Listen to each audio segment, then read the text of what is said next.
IELTS Writing Task 2 Explained. Hi there, my name's Ben Worthington. In this video, I will show you my 7-step CTR method for writing strong, clear, coherent Band 9 essays that score high for task response. Let's jump straight into it. So, step number 1 is to classify the question. You probably know in IELTS there are 5 types of IELTS questions. Now, it's fundamental that you identify which question you have to answer. This is really important because if you mess up at this point, then you're going to be going way off track later on in your essay. So this is why it's really important to get it crystal clear before moving to the next step. It's really important, this step. I cannot emphasize enough how important this is. This is why in my online course we have a full exercise developed towards training the student into identifying the question and then moving on to the next stage. Step 2, assign tasks to each body paragraph. Here we can write 3 body paragraphs and do the 5-paragraph model, or we can do 2 body paragraphs and write the 4-paragraph model. I prefer the 4-paragraph model, and I always have. The reason is because in the IELTS exam you do not have a lot of time, and to develop a strong, coherent, convincing argument that strengthens your claim and has got evidence and has got examples, you need to be writing quite a lot. So if you spread that time over 3 paragraphs, you're only going to get 3 thin paragraphs. Whereas if you focus that time and build 2 strong body paragraphs that present your case very convincingly, then you're one step closer to convincing the examiner. And plus your point's going to be much clearer, which all goes back to cohesion and coherence. Now, let's have a look at a typical Task 2 question. We're going to focus on the infamous question type all IELTS students love. Discuss both views and give your opinion. Imagine we get this beautiful question. Some people think parents are responsible for transporting their children to school. Others think it is the government's responsibility. Discuss both views and give your opinion. So here we've identified quite quickly and easily what type of question we are going to write. Now, next stage is to assign tasks for each paragraph. Here, this will probably be my body paragraph number 1, and this will probably be my body paragraph number 2. And it's here. So I split it up. Now I know exactly what each body paragraph is going to be about.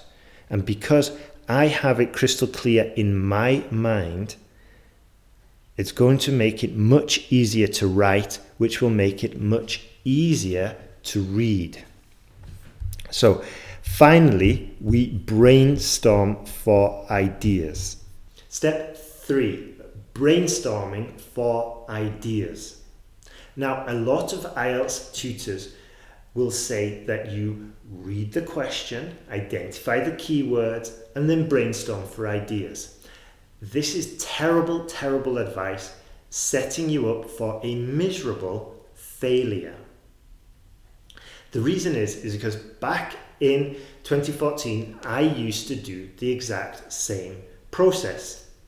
But I quickly realized that I would generate lots of ideas, but I would only use half of the ideas in the essay. And the reason was because I was generating ideas on the topic, which is okay, but I needed to generate ideas related to the topic and the specific task.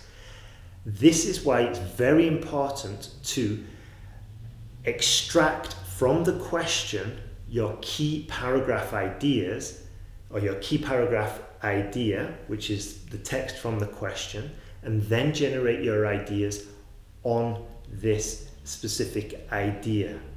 And keep in mind the actual task. So is it a 2-question IELTS question, or is it to discuss both sides and give your opinion?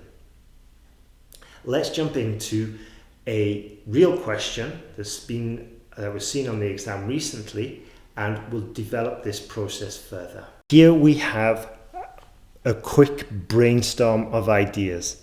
As I said before, we have cut up the question and allocated each part of the question to a certain paragraph. This makes sure that we're going to get full points for task response.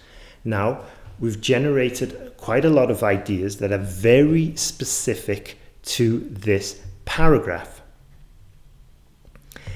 In this case, as you can see, my position for generating my ideas comes directly from the question, because it says discuss both views. This will be viewpoint number 1, and this is viewpoint number 2. And some good questions to ask yourself when you're generating ideas is: parents are responsible for school transport. Ask yourself, why are they responsible? Okay, and that's going to give us the answer. They're responsible because it stops bullying. They may live in a remote area where the school bus can't get to. And another way is you can say, how are they responsible? And each question will push you to developing clearer, more coherent paragraphs. Now, after we've got these ideas, the magic really happens. Let's go to step number 4. Step number 4 is organizing your ideas. Okay, so as I said before, your position in this case has to be that of the question, which is parents responsible for school transport. As I said, here we've developed it a little bit further with our ideas. You can see I've dropped a few ideas by the wayside because I just wanted to focus on this specific part of the paragraph. So I just narrowed it down to 1 or 2 ideas. I've put them into more coherent sentences just for my notes. And I decided that it's safer for children, it's easier. The parents got more flexibility, so this is why they should do it. Now, I also need to give an example. I need to really develop my argument in favor of this point of view. So I need to give evidence, and this will help me convey a strong and convincing argument. And if it's strong and convincing, it's usually clearer to read, which means it's usually clearer to write, which means it's clearer to read. So you're doing the examiner a favor. In the sentence guide, in the online course I have, we go into this in much more detail, and it's very easy. It's like a 3-step process, and you've actually got the sentence structures you need in order to drop your ideas in. It's really, really helpful. Now, let's move on to step number 5. Now, because we know exactly what we're going to write for our body paragraphs, we can focus now on our introductions and conclusions. And we're going to do a very similar process. We're going to plan what we'll write for the introduction and what we'll write for the conclusion. But now it's much easier because we've got a very good idea about what's going in our body paragraphs. And this is another reason why this CTR method is really, really strong for cohesion and coherence, because we've identified the ideas that we'll be writing about in our body paragraph. We've organized paragraphs around these, but now we're also going to use these ideas in our introduction and our conclusion. Then step 6, all we have to do is transfer these notes into a strong, coherent essay, which is just basically a case of writing up and transferring from here to there, writing up and just following the plan that you have made before. Here's a very important tip, a very useful tip.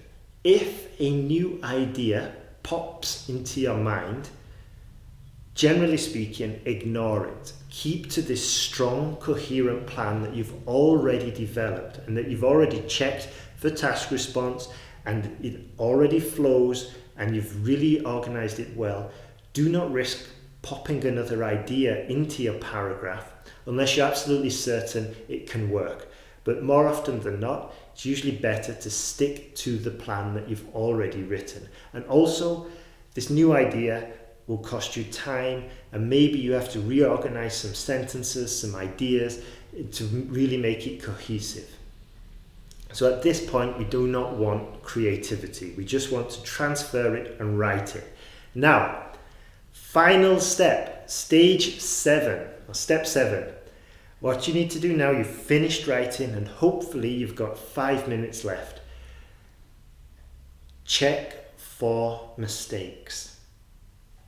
This is really important. Hopefully as well, during your preparation, you are getting feedback on your essays. We can do this online at IELTSPodcast.com.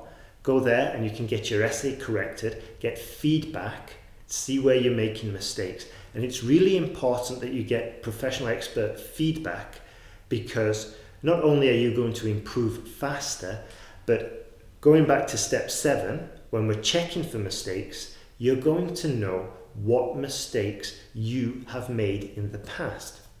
So if you were smart and got your essay corrected, then you might realize that you make mistakes with articles, the use of articles or the use of prepositions. Now what you do is go through your essay and look for articles and prepositions and try and self-correct them. If you are self-correcting them, the examiner doesn't have to, and obviously you're going to score higher. Also, we're avoiding throwing away we're avoiding making silly mistakes, and we're avoiding throwing away valuable points. So here's a brief summary about what we've just covered. Step 1, identify the type of question. Step 2, assign tasks for each paragraph. Step 3, brainstorm for ideas. Step 4, organize the ideas into coherent paragraphs. Step 5, plan your introduction and your conclusion.